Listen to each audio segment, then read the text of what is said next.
Good morning, guys. How are we all doing? I am Dan from Trading with Dan. This is our Bitcoin morning update. So if you guys wouldn't mind smashing that like button, we shall go straight over to those Bitcoin 4-hour charts.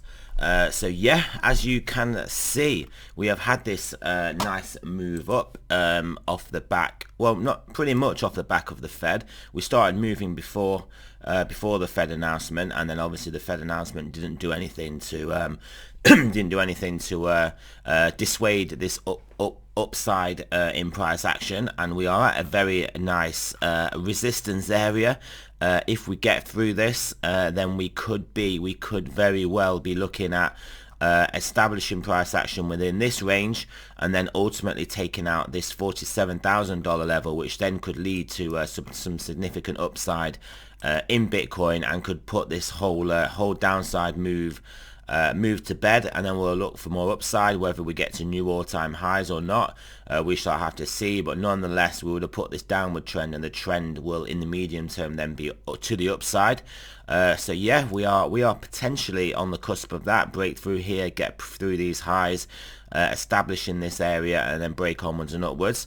If you want to also go and have a look how stocks are reacting, look at that. That is beautiful. That is what we want to see.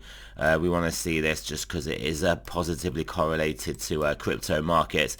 But yes, stock markets here also, if they can break through this level, hey, maybe today, and then try and take out the next level. I mean, it's a bit more of a kind of an area. There's no necessarily distinct level here. We've got this one and this one, but I think if we break through here, get back into this area here, then again, we could be looking at, we'll most likely in stock markets we'll be looking at new all-time highs, and then yeah, onwards and upwards. Obviously the flip side is we get rejected here, we come back down. In that case, that will probably drag crypto down with it as well. But yeah, let's also have a look at how some of our other charts are reacting. Gold having a little bit of a bounce here. The 10-year still pretty high, but looked like it's put in at least a temporary top here. A temporary top. The yield curve does actually have some warning signals going. The spreads between the two tens are pretty low, and potentially going to invert at some point, and that pretty much signals a recession. In fact, on the subject of recession, it is almost certain that we're going to have a recession this year. Pretty much the bond market is pricing it in with the yield curve. Also, when in Fed hike cycles, which we're now officially in after all the jawboning, we've finally got liftoff. We have liftoff, not an increase in the rates.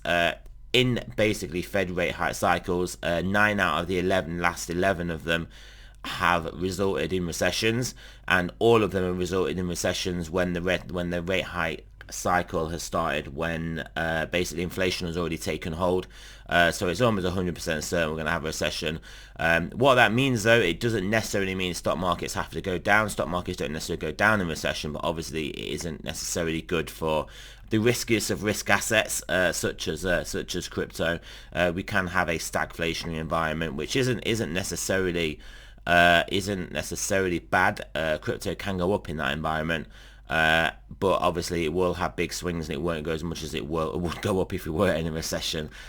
So yeah, we've got to pay attention to that. DXY coming off here as well. This is looking like it's potentially putting a top. I mean, the thing about if we have a recession is that basically the Fed is going to have to stimulate, the government is going to have to stimulate, it's going to have to basically take up the slack, in which case they're going to have to print dollars, use dollars, borrow dollars, and they're also going to have lower tax receipts, so that is potentially bearish for the dollar. So I would not be surprised if obviously if things calm down in the Ukraine, and basically we start to trade markets more normally based on the economic fundamentals, with no geopolitical spanners in the works, I wouldn't be surprised if the dollar's practically topped out and does start to make moves to the downside here. The ruble still making that progress to basically get all its gains back. I wouldn't look at this too much other than an indicator of the fact that hopefully things are going to be calming down over there. Oil as well, well, still under $100. It is obviously structurally bullish, but we've basically come back down to the level where we were, well, you could almost imagine we would be trading at, minus this price action, which was based on obviously geopolitics. So it is fair enough for us to hover around here, trend upwards. I do think it is a bit punchy now, expecting these to test these lower levels that I was expecting to test before obviously this happened, but I wasn't necessarily able to predict that this was going to happen. So this has now created a higher value relationship for this. So I would struggle to see us get down here. Obviously, unless the recession is particularly bad, but I think it will be a stagflationary recession, obviously, where commodity prices will remain elevated. Wheat easing off a little bit as well here, as you can see, which is obviously good to see, because this is going to be the real problem. Oil prices are not necessarily going to. Oil prices are a big problem and a huge tax, but they're not as bad as what the problems food prices cause. So yes, let's have a look at that Ethereum Satoshi pairing as it broke out of its channel, didn't it?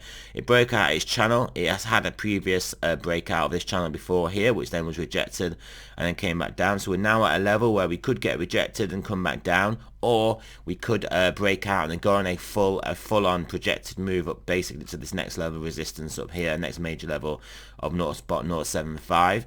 So that is what we are hoping for. Remember, Ethereum is inching closer to proof of stake, and like we could have a whole green agenda climate battle between the cryptos. If crypto is going to be adopted, you can just see those nuts that don't particularly care about decentralization anyway, so you can throw all your Bitcoin's more decentralized arguments out the window.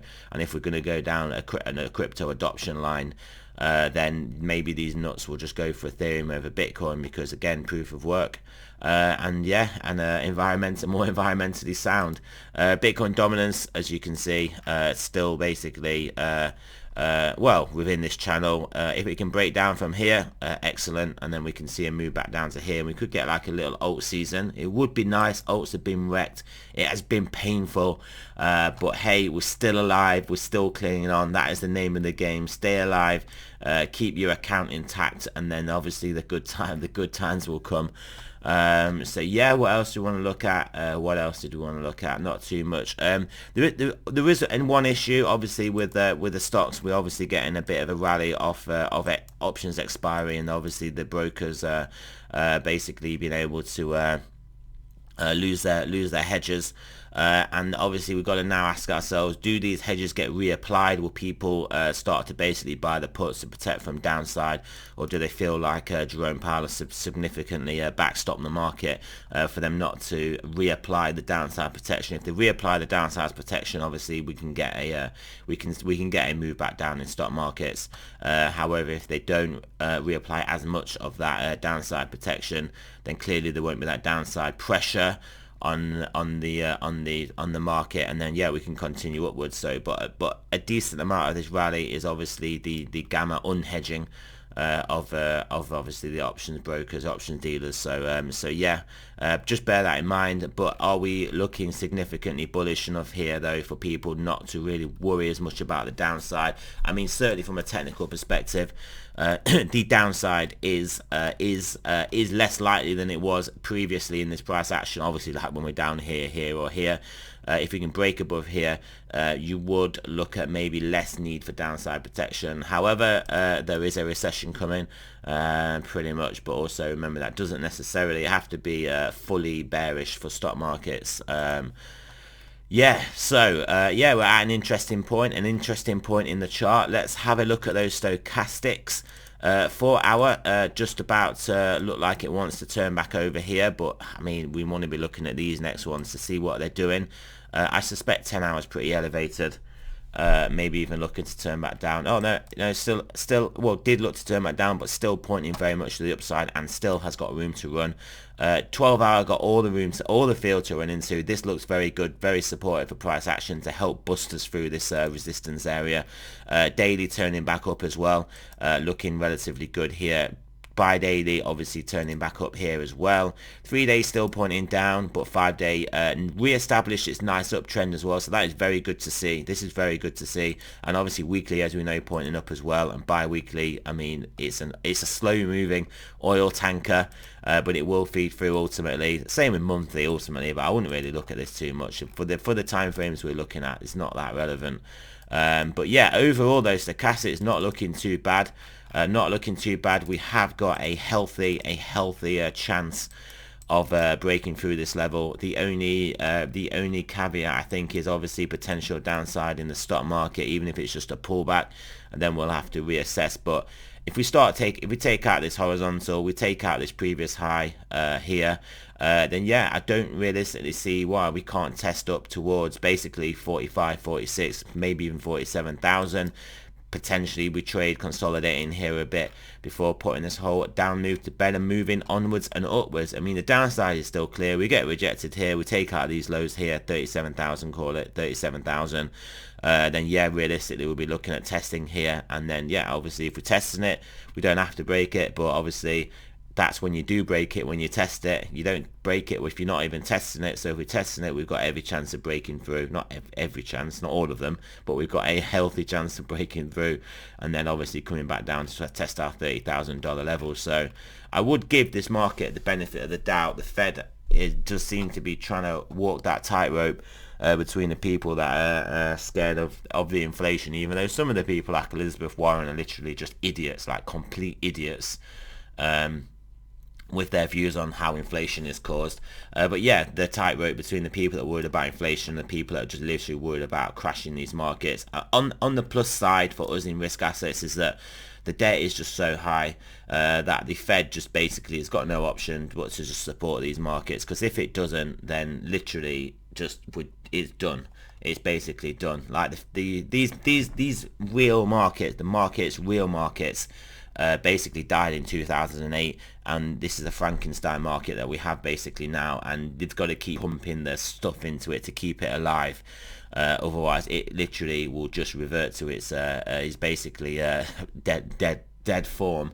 So yeah, there we go guys. Remember, this is not financial advice. I'm not a financial advisor. Always do your own research, and I shall speak to you guys soon.